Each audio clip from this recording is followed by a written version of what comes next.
Oh, zombies. They're one of the most iconic creatures in pop culture, originally gaining acclaim through films like George A. Romero's Night of the Living Dead and his more critically acclaimed Dawn of the Dead, to now more modern interpretations of the monster via the rise of television shows such as The Walking Dead. Personally, I've always been a diehard zombie fan, ranging from the classic Resident Evil games to 28 Days Later, and I can't imagine the horror aspect without them. They are a crucial part of depicting the grotesqueness of the human body. The reason only a few of these works attract me to the genre more than throwaway C-list shows like Z Nation, where they can't even be bothered to implement muzzle flashes for guns, What the hell? is that they innovate. Resident Evil suffocates you and limits your options through fixed camera angles on every corner you turn, making being prepared for the next thing to come at you feel more dangerous and nerve-wracking. Whilst 28 Days Later is arguably one of the most incredible examples of zombie filmmaking owing to its raw and unforgiving zombie infection, where even a single drop on an open wound spells the end for you. Each iconic piece of zombie media exists and is determined a success through how much it wants to change up the formula. Does it want to create a unique infection that manages to captivate its audience through and through? Or does it want to tell a story of loss, grief, and the difficulties of moving on from the past? Or does it want to be Army of the Dead? I'll get back to you later, you piece of shit. However, how many actual zombie films or shows have you watched? Perhaps more films than shows? Or perhaps you played more zombie games than watched zombie shows and films combined? I think I know why you have this lack of interest in the genre. Because mainstream zombies suck fat, undead ass. This is where foreign works come into play, as thanks to the increase in foreign productions gaining recognition internationally, audiences have begun to understand that it isn't the genre that's the problem, it's the people and companies that undertake the role of creator and what they're willing to do with said creation. Enter Korea, in particular South Korea. We don't want to talk about the one above it, that's a big no-no. I'm sure it's no surprise that by now, South Korea has become pretty notorious for its various productions, most notably shows like Squid Game and films like Parasite. However, what attracts me so much to the topic of zombies and South Korea is their approach to it being a genre that never stays the same. One of their most iconic zombie films, Train to Busan, purposefully limits its zombie apocalypse to a train, using the element of train carts as a setting for claustrophobia and limitation as to what the survivors can do.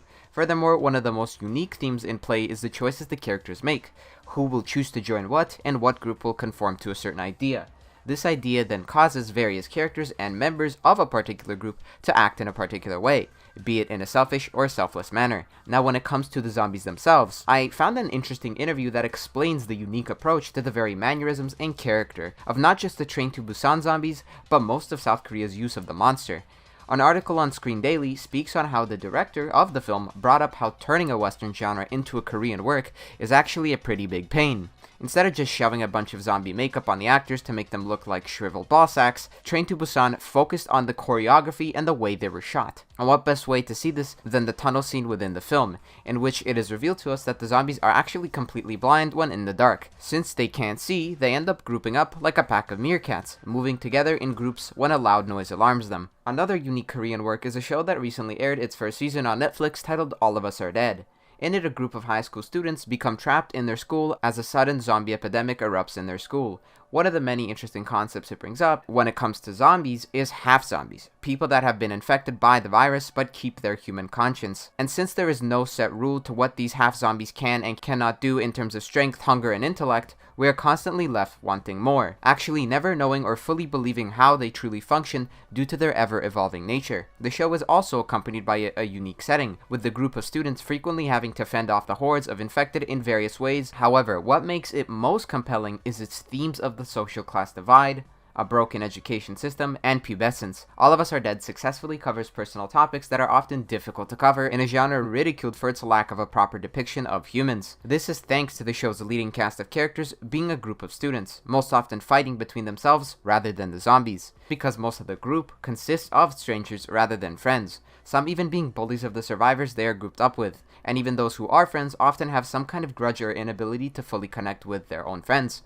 All of Us Are Dead is a prime example of using its setting to convey more than just a typical horror flick, and more of a thrilling drama that depicts our real world. Hell, they even reference a particular ongoing pandemic within the show, to make it feel more connected to our world. Also, the military isn't just a bunch of fucking morons. I'm looking at you, you piece of shit. Last but not least, I kept my favorite for last, because I think it uses all the previously mentioned elements of building a narrative to tell something completely unique. Kingdom is another South Korean show produced by Netflix. I would say it's the most creative example of a zombie show to date, as it demonstrates just how drastic of a change the genre can have when simply changing the time period such an infection is transpiring in. Taking place during Korea's Joseon period, Kingdom takes place where kings, queens, princes, nobles, and peasants ruled the land. Its zombie aspect does not come from some secret government experiment. Well, actually, I guess it kinda does, but the origin of this infection purposefully originates from a more practical and natural element. This creative choice is made to create a very peculiar zombie, one with weaknesses, strengths, and a very simplistic yet horrific creature. As said prior, Korean zombies have their bones crack and turn, their bodies move in inhuman ways. Kingdom adds on top of those traits by having them fall and stumble over each other, resulting in them being covered in dirt. Their eyes are pure white, showing a lack of humanity behind them. Their internal organs bleed from the inside out, causing them to bleed from their mouths and covering their teeth in blood red. The creature work is not in need of an overabundance of computer-generated effects or a sunken, shriveled face to look terrifying. They are designed to show what we really fear: blood, disease, lack of hygiene, and death. All of these fears are meant to relate to the show's themes of the broken hierarchical structure of feudalism. The dead often come in droves due to those in high places of power throwing the lower class out into the open, thus sacrificing them for self-sufficiency. Such a sensitive commentary on such topics is enhanced with a stellar performance all around the board by the actors, due to them selling who they are and what they believe in. The story of Kingdom is much less a story about a zombie apocalypse, and more a story of using a disaster for political gain. Meaning it's about a kingdom. No shit! Furthermore, shockingly enough, Netflix permitted the show to have 2 seasons be composed of just 6 episodes each, which was one of All of Us Are Dead's biggest flaw due to its unnecessary 12-episode length. Having a show like this be 6 episodes per season let Kingdom divide both halves equally, letting the first season focus more on the conspiracy transpiring within the kingdom, whilst the second season was enhanced by the first season's climactic major revelation. The second season became a struggle to find a solution for both the plague and the corruption within the dynasty. Meaning, to summarize it, this show uses the zombie genre as an allegory for the hunger the lower class struggle with, whilst the insanity of using such a disaster as a weapon demonstrates the broken political system at the time and the dangers of the people in power. We've seen how South Korean entertainment uses the zombie genre to tell a particular human story, whether it be on a train, a high school, or in the past. But the question is, how do the people that gave this undead genre life handle it?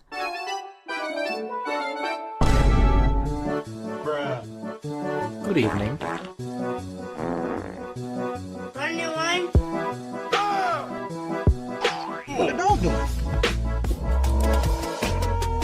Bad intentional jokes, bad unintentional jokes, illogical lore, stupid characters, and an excessive focus on visual spectacle is what I can define most of the mainstream genre of zombie films and or shows. It also describes Army of the Dead.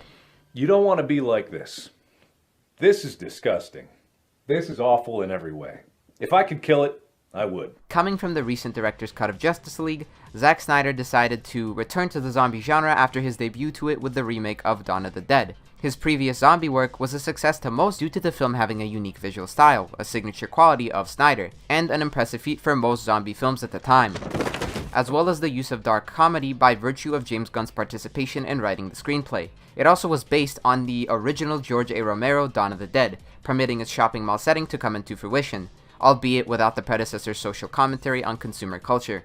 Comparing Dawn of the Dead to Army of the Dead would be a disservice, because the latter is the perfect example for me to use as my main argument as to why it makes this genre a joke for casual audiences. It sacrifices plot for the sake of driving an almost 2.5-hour journey of empty, mindless, and stupid action and actions. Characters that could have had a chance to have emotional arcs are cut short due to an almost instant disdain being created for them when audiences are first introduced to them. Take for example the character of Kate Ward, daughter of the film's protagonist Scott Ward. Kate is an illogical human. She does not thoroughly think of the choices she makes, such as going into a zombie zone almost right after we meet her to save a random group of women. nor does she have any consistency in her capabilities. One moment she knows not how to use a weapon due to never using one, to then knowing the ins and outs of a gun. Lastly, she has no reason to be rooted for by the viewers. Don't get me wrong, a character that does things that go against the majority for their own personal benefit could be and is a compelling archetype. Such can be seen with Train to Busan's protagonist, who struggles to save anyone other than his daughter and himself. But in this case, Kate never has given a logical cause of effect for the things she does.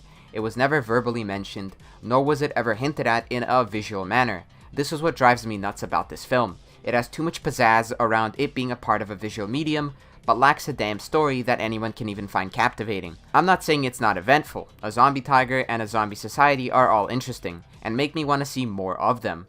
But not just visually. I want to see why and how the tiger that has been so increasingly advertised throughout the film's marketing even become a zombie. Why was there only one tiger that got infected? Why do animals get infected? Why were some of the zombies robots? How can a zombie have a baby? I always ask why, what, how, when, where about every predicament within this film, yet never get an answer. Why did Zack Snyder use the Las Vegas setting? Was it to merely make colorful posters with slot machines and have a 2-minute opening showing zombies taking over such a densely populated place? Why not have the setting demonstrate the dangers of gambling and greed? Or perhaps use popular Vegas attractions to create unique situations? We never get these questions or unique ideas brought up. They're blown through one ear and out the other.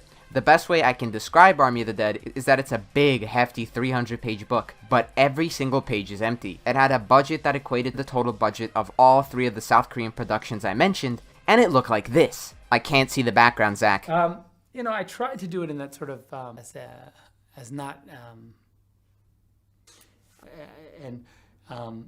What the fuck are you talking about? Nonetheless, this emptiness can also be said for films like World War Z, which use Brad Pitt's likeness to drive ticket sales yet completely rework the original author's narrative.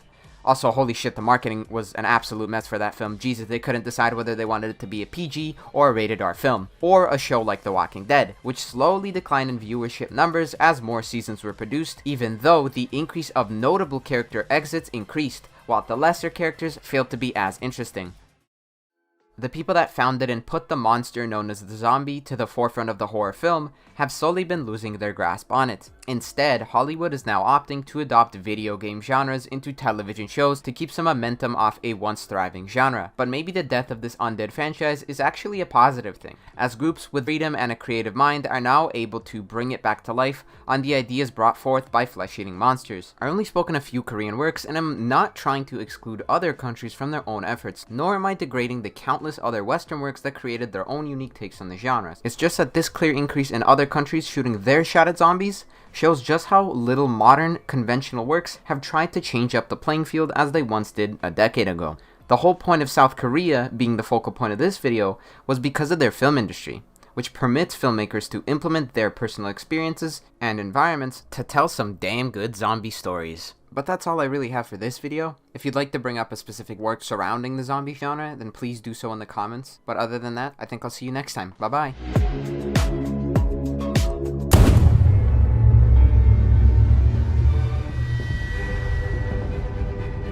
No, no, no, no, no, no, no! Wait. Hey! Wait!